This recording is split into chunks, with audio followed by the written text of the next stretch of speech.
Não, tranquilo.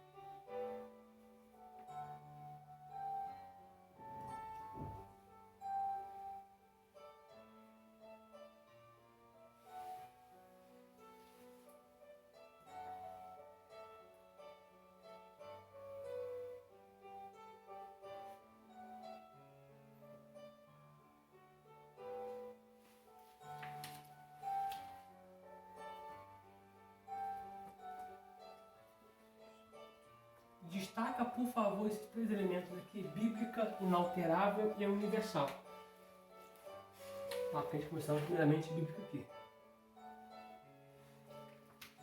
Isso aqui é muito importante, tá? Muito importante. Muito importante todos escreverem isso aqui, tá? Ok? Sim. Vamos lá. Diferença entre doutrina e costumes, tá? São perguntas que a gente recebe com muita frequência de vários alunos, tá? Então o Espírito Santo colocou no meu coração, todas as vezes que o aluno me perguntar, porque teve aluno meu que já me perguntou isso cerca de 2 ou 3 vezes. Eu sempre falei verbalizando, nunca escrevi. Então, o que eu falei verbalizando, eles só conseguiram pegar 30%. Um conceito pedagógico.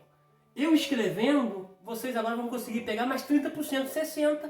Automaticamente vocês revisando em casa, uma outra hora, uma outra oportunidade, vocês vão atingir 90% a 100% da compreensão exata disso aqui, tá? Qual é a principal diferença entre doutrina e costumes, tá? Olha lá. Doutrina quer dizer ensino, tá? Então, todas as vezes que você ouvir a palavra doutrina, você vai associar a palavra no grego que significa ensino, tá? Uma observação aqui, isso que eu preciso pontuar antes de nós lermos aqui. Nenhuma ferramenta pode ser usada para o ensino a não ser a Bíblia, tá? Pode ser livro inspirado por Deus, inspirado pelo homem, tá? Porque a Bíblia é um livro inspirado por Deus, tá? Nós lemos lá em Timóteo 3, 16 e 17, tá? Uma observação. Se eu amanhã ou depois vir com um livro e dizer que esse livro vai servir de doutrina para ensino, eu não posso absorver isso. Eu posso pegar como um testemunho, como experiência, tá? Nunca como doutrina, tá? É claro que tem coisas que eu vou absorver de pessoas, que são conhecimentos herdados, que automaticamente eu herdei para minha vida e serve de muitas coisas, tá? Mas a única ferramenta que é usada para doutrinar é a Bíblia, tá? Por que eu falo isso? Porque Paulo disse: ainda que se apareça um anjo e vos ensine, ou seja, e vos doutrine outra coisa a não ser isso aqui que eu vos apresento, foge, é maldito, é anátema. Deixa eu ler esse texto com vocês aqui, Deixa eu pegar esse texto com você que a gente poder ler. Deixa eu pegar esse texto aqui, calma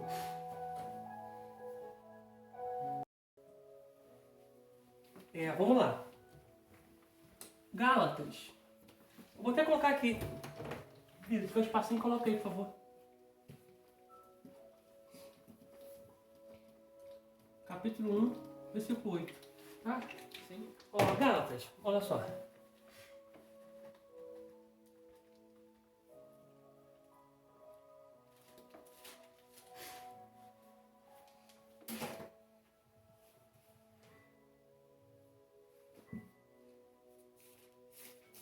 Eu preciso ler do 6 a seguir. Isso aqui é muito importante. Observa o que o Espírito Santo, tá, vai inspirar Paulo a mandar para a igreja. Olha o que diz a partir do versículo 6, capítulo 1, versículo 6. Maravilho-me que tão depressa passasses daquele que vos chamou a graça de Cristo para outro evangelho. Observação aqui. Você vê que Paulo está dizendo através do Espírito Santo que algumas pessoas estavam se deixando levar para outro evangelho, que não era o evangelho de Cristo. Estavam se deixando levar porque estavam ouvindo coisas que não era para ouvir. Estavam acreditando em coisas que não era para acreditar. Então por isso que é muito importante a igreja conhecer a palavra. Por quê? Porque quando eu não conheço, eu me torno refém de tudo aquilo que eu ouço. Principalmente nessas igrejas de mercado, que dizem que se você pegar uma rosa e levar para sua casa, os demônios vão ser expulsos por causa dessa rosa. Então automaticamente eu me deixo levar por esse sincretismo religioso, me apego àquele objeto, mas em contrapartida eu estou invalidando o poder que é no nome de Jesus Cristo. É o que expulsa os demônios. Tá? Porque Jesus disse: esses sinais vão seguir aqueles que creem. No meu nome, não é na rosa, não é na vassoura, não é na caneta. Em meu nome expulsarão demônios. Versículo 7. O qual não é outro, mas há alguns de vós que vos inquietam e querem transtornar o evangelho de Cristo. Mas, ainda que nós mesmos ou um anjo do céu vos anuncie outro evangelho além do que já vos tenho anunciado, seja maldito, seja anátema, seja amaldiçoado. Observação aqui. Paulo não está dizendo que isso é impossível de acontecer. Observe isso aqui. Paulo não está dizendo que isso é impossível de acontecer. Porque tem algumas religiões aí, né, que o fundador da mesma recebeu visita de um anjo. Eu não vou citar o nome por conta de ética, tá? Mas ele recebeu visita de um anjo e o anjo apresentou um outro evangelho.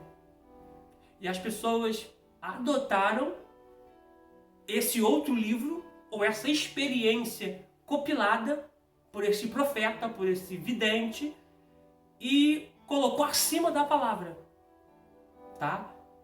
Então isso aqui é muito perigoso, tá? É uma linha muito tênue, tá? Por quê? Porque Paulo não disse que isso não é impossível de acontecer. Ainda que um anjo vos apresente. Porque essas religiões, elas chegam dizendo: não, um anjo me apareceu e me deu um novo evangelho. Me deu uma nova escritura, tá? Paulo está dizendo que esse ensino é maldito, que esse ensino é anátema, tá? Vamos prosseguir.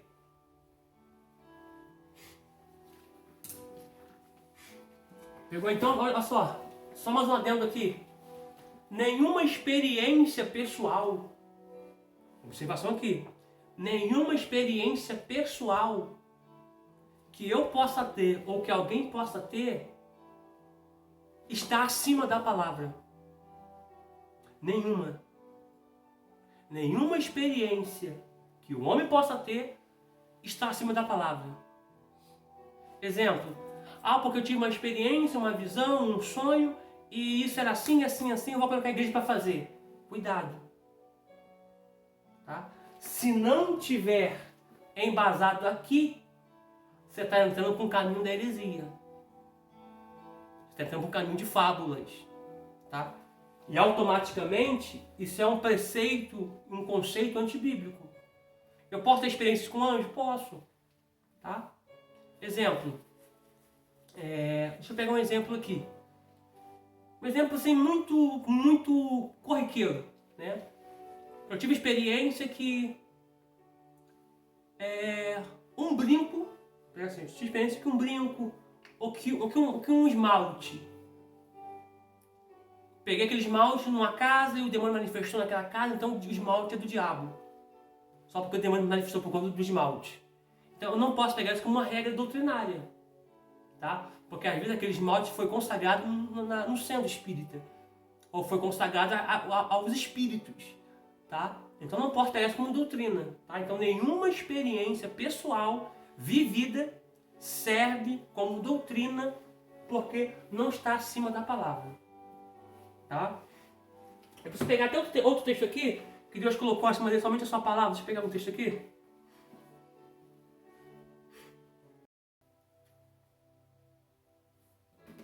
Não sei se eu vou achar aqui no bloquinho de notas agora não. Por quê? Porque tá tudo no meu telefone. Meu telefone tá... Não, pode achar.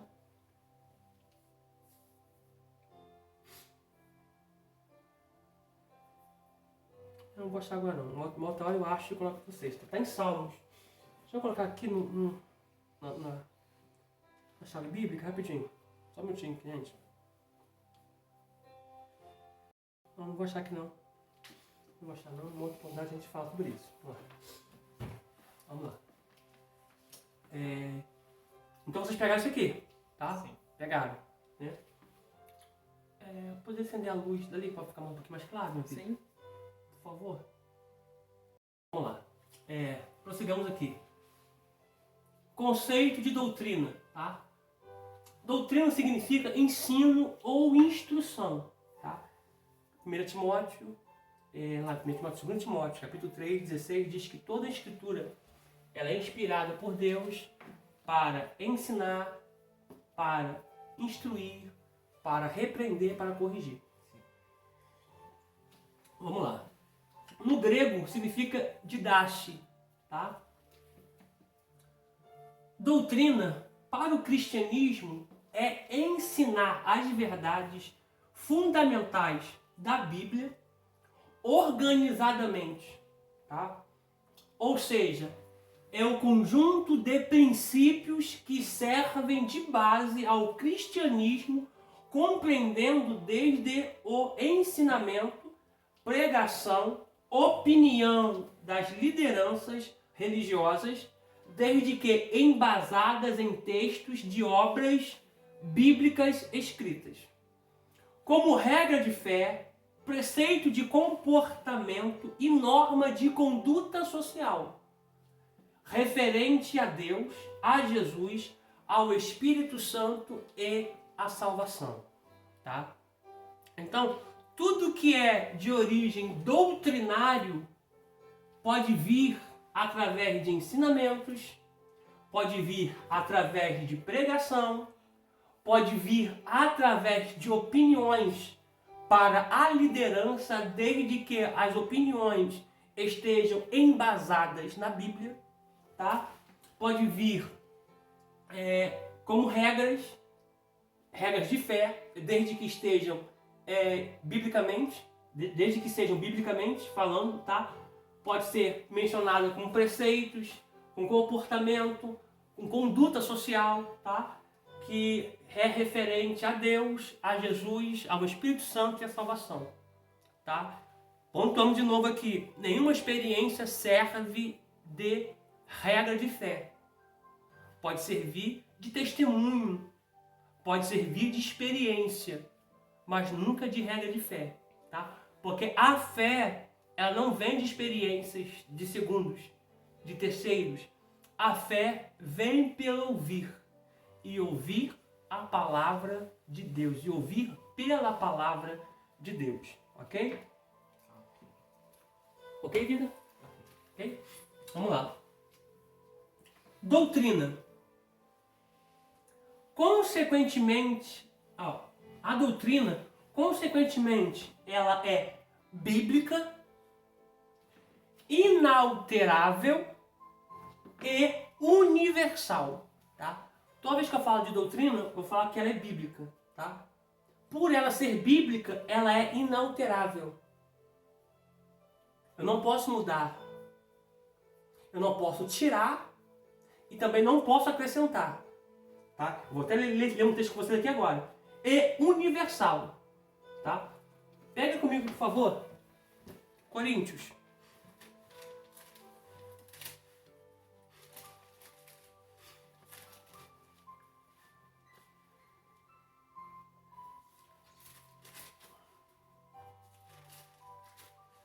Opa. 2 Coríntios 2.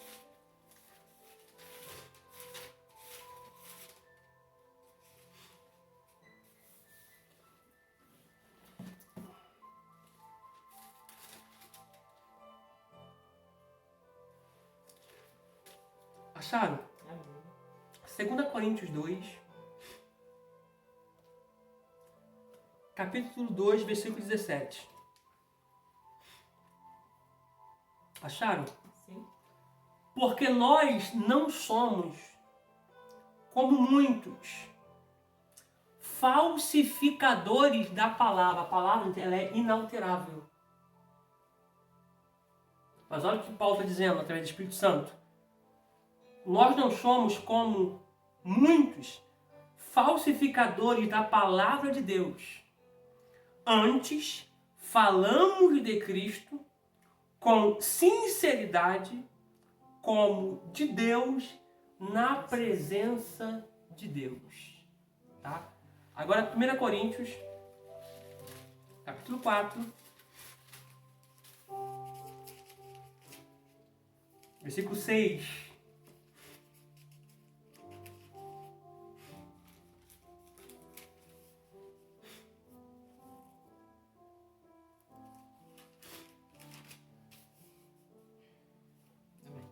Amém? 1 Coríntios, capítulo 4, versículo 6 diz assim: E eu, irmãos, apliquei essas coisas por semelhança a mim e a Apolo, por amor de vós, para que em nós aprendais a não ir além do que está escrito, não vos ensoberbecendo a favor de um contra o outro. Então, no meu texto que nós lemos, Paulo vai dizer através do Espírito Santo que existem muitos falsificadores da palavra de Deus, tá? Ou seja, alterando a palavra, adulterando a palavra. E nesse segundo texto, nós lemos que Paulo faz questão de pontuar que os que estão ali sobre o ensino de Paulo, eles estão aprendendo a não ir além do que está escrito. Tá? Isso aqui fica para nós, para também nós não irmos além do que está escrito. Que eu não posso acrescentar, também não posso tirar nada daquilo que está escrito.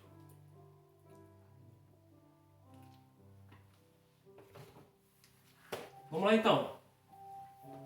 É primeiramente bíblica, pois se resume na interpretação dos princípios bíblicos para a congregação dos santos, tá? Ou seja, a Bíblia ela é um livro de fé e de princípios, tá?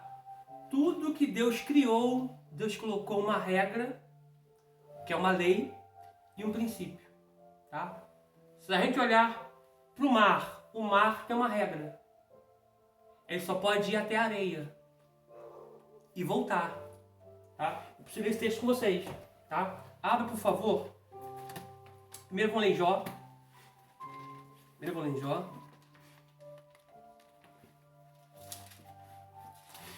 Jó 38.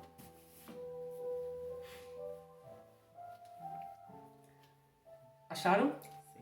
Jó 38, a partir do verso de número 8.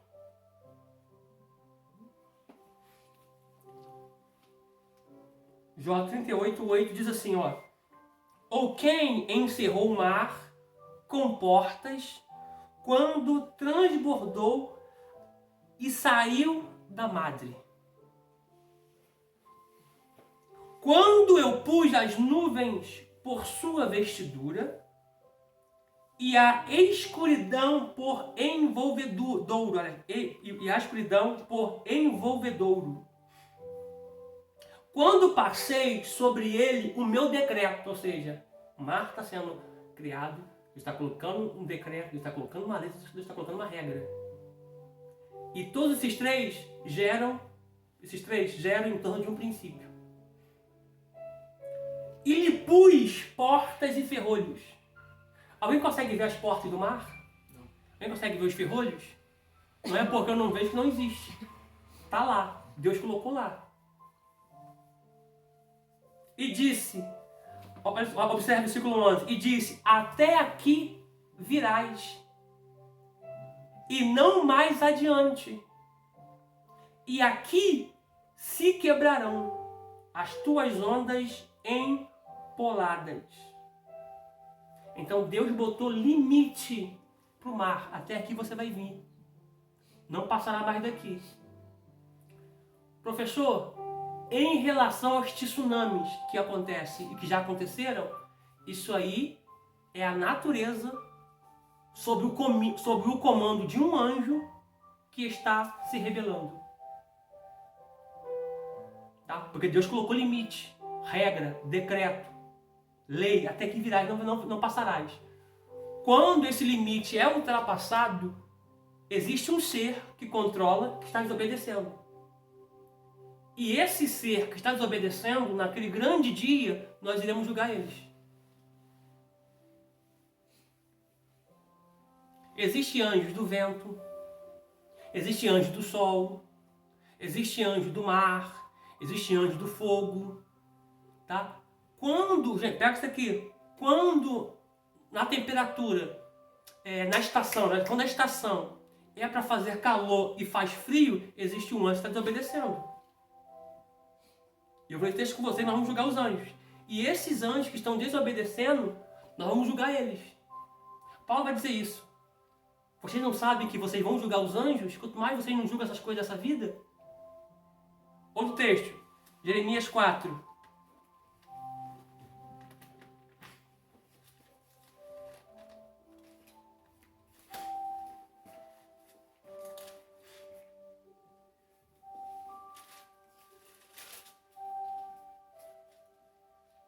Aliás, Jeremias 5, 22.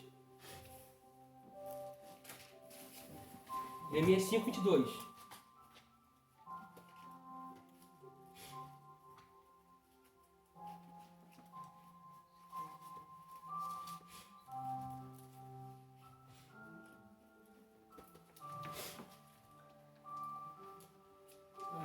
Amém? Jeremias capítulo 5, versículo 22 diz assim, ó.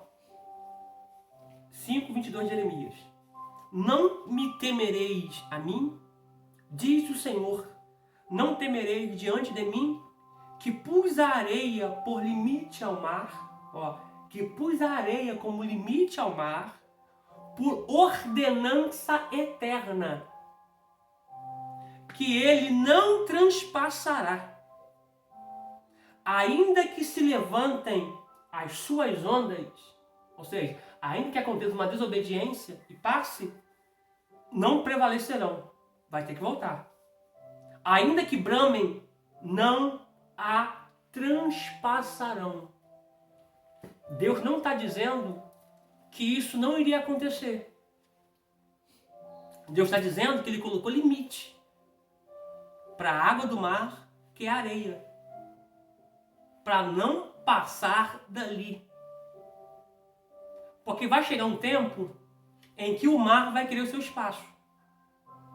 Nós temos uma localidade aqui no Rio, estado do Rio, que é o aterro do Flamengo. Ali eles aterraram parte do mar para poder fazer construções. O mar, em um dado período, vai requerer aquele espaço. Tá? Porque esse espaço é dele. Ele não pode passar dali. Mas ainda que se passar, não vai prevalecer e não vai continuar. Tá? Agora abre em 1 Coríntios capítulo 6.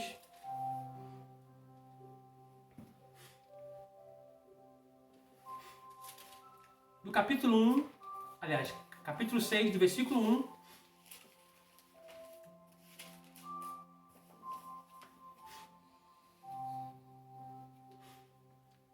ao versículo 3.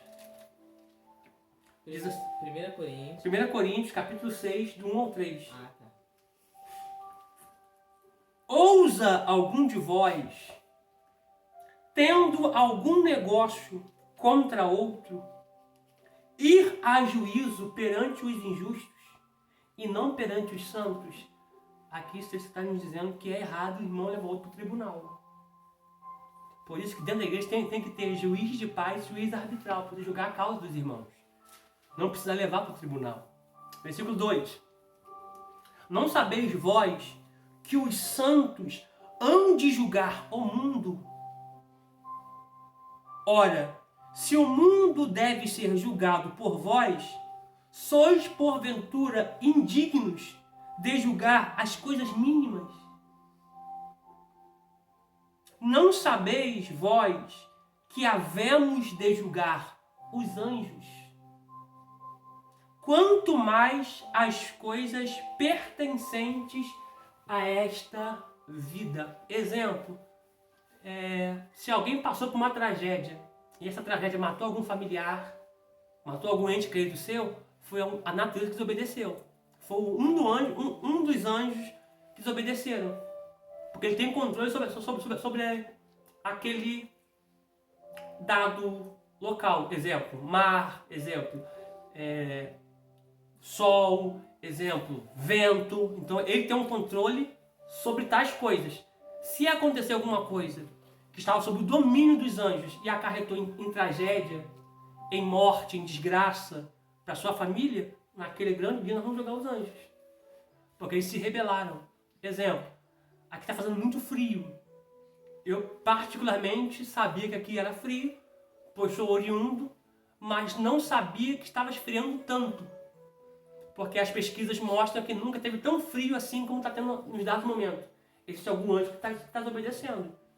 Quando é para fazer calor e faz frio, tem um anjo desobedecendo. Esses tais nós iremos julgar, tá? Prossigamos aqui.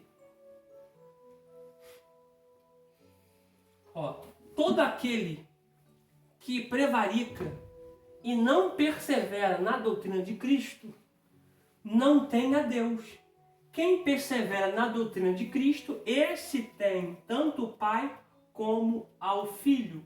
2 João, capítulo 1, versículo 9 e 10. 2 João, capítulo 1, versículo 9 e 10. Apesar que João, a segunda epístola de João, não tem capítulos, só versículo, tá? Então vamos ler versículo 9 e versículo 10.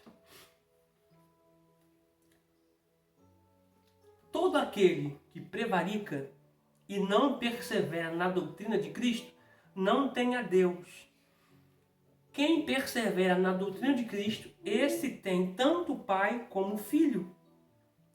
Se alguém vem ter conosco e não traz essa doutrina, observe aqui, se alguém vem ter conosco e não traz essa doutrina, não o recebais em casa. Isso aqui é para você, que fica abrindo a porta para qualquer um, jogar com essa fiada na tua casa, tá? A Bíblia manda a gente não receber nem em casa. Nem tampouco o saudeis. Tá? Sabe aquelas pessoas? Vou dizer. Sabe aquelas pessoas que batem porta em porta? Sabe? Aí você, não, para não fazer desfeita, sabe? Ah, fica tão chato falar que não quero, que eu sou evangélico. Sabe, fica tão constrangedor, sabe? Hã? Ah, você tem que ser educado. Eu sento, eu ouço eles. A Bíblia manda você não receber nem saudar eles. Pastor, eu tenho que virar a cara? Não, veja bem. Esse termo, nem os saudeis, é o que você recebeu em casa. Esse termo aqui no grego, você recebeu em casa. Você deu cafezinho, você deu biscoitinho. Você criou ali um vínculo. Que sempre que quando eles te verem, eles vão parar para você, vão abordar você, vão querer ir para sua casa, entendeu? Então a Bíblia não manda você receber, tá? Porque se você leu comigo lá em Coríntios, 2 Coríntios, capítulo 2, do versículo 16 a seguir, que Paulo tá ficando abismado, porque tão depressa vocês passaram por outro evangelho.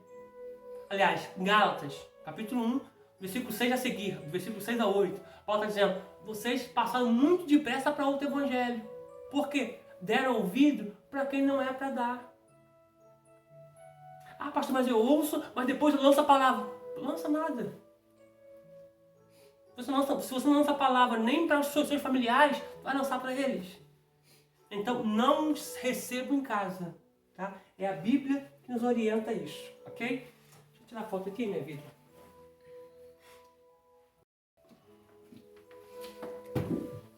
Vou apagar aqui.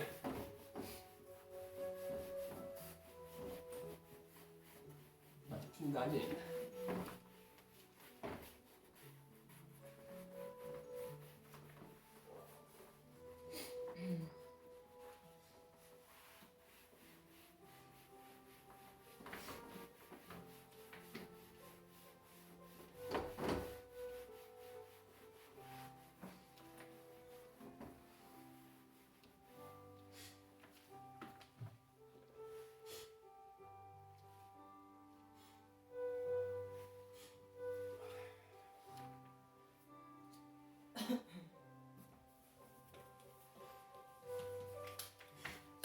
Isso.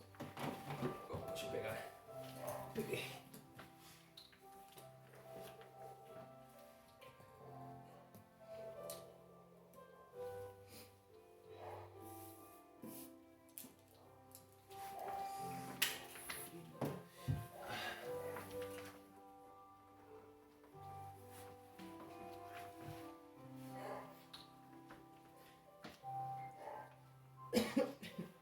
Reclamando esse louvor aí. A cruz foi a mais pesada. Por favor, só tinha madeira, mas tudo estava no pecado. Só cá, por favor. Tá dizendo que foi a cruz que levou o pecado. Enjoado, né? Mas já se ela não tem nada para ver o que está escrito nessa letra, a cruz era mais pesada, por fora só tinha madeira, mas por dentro estavam os pecados. Está dizendo que quem levou os nossos pecados foi a cruz. Não, quem levou os nossos pecados foi Cristo. Tá? A cruz é só um símbolo. Tá?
Obrigado, desculpa, gente. Ah.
Ok, vamos dar continuidade no próximo vídeo, tá bom?